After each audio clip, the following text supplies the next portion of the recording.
और दूसरी बात जो बार बार आप लोग कहते हैं बिहार में चुनाव लड़ रहे हैं, कहाँ लड़ेंगे? श्रीलंका में जाके लड़े, पाकिस्तान जाके लड़े, नेपाल जाके लड़े? अरे भाई भारत है, संवैधानिक मुल्क है, यहाँ सबको आजादी है ना चुनाव लड़ने का। अच्छा आपको क्या लगता है ओवैसी साहब आके बिहार में चुनाव लड़ रहे हैं, क्या लगता है वो तेजस्वी यादव को इफेक्ट पहुंचेगा क्या? देखिए साफ साफ तौर पे कैसे नहीं पड़ेगा। और दूसरी बात जो बार बार आप लोग कहते हैं बिहार में आके चुनाव लड़ रहे हैं, कहाँ लड़ेंगे?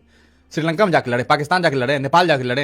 अरे भाई भारत है, संवैधानिक मुल्क है, यहाँ सबको आजादी है ना चुनाव लड़ने का। अच्छा सबकी नजर एआईएमआईएम पर है, बहुजन समाज पार्टी चुनाव लड़ रही है, आम आदमी पार्टी चुनाव लड़ रही है, चंद्रशेखर आजाद आए हैं चुनाव लड़ने के लिए, ये तो कुछ दल बताए, मतलब लंबी फेरिस्त है, 50 पार्टी है जो चुनाव लड़ रही है। लेकिन मजलिस पर आपको इसलिए नजर है क्योंकि मुसलमानों की बात कर रहा है। अरे हम तो कह रहे हैं ना, आज भी सब कह रहे हैं कि अगर महागठबंधन इतनी ही फिक्रमंद है तो कम से कम 40 सीट दे दीजिए मुसलमानों को।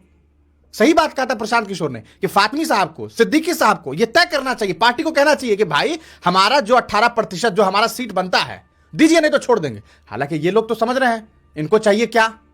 तो ये बात अगर कोई कह रहा है कि ओवैसी साहब बिहार में आकर के चुनाव लड़े, क्यों नहीं लड़ेंगे? उनको हक नहीं है चुनाव लड़ने का।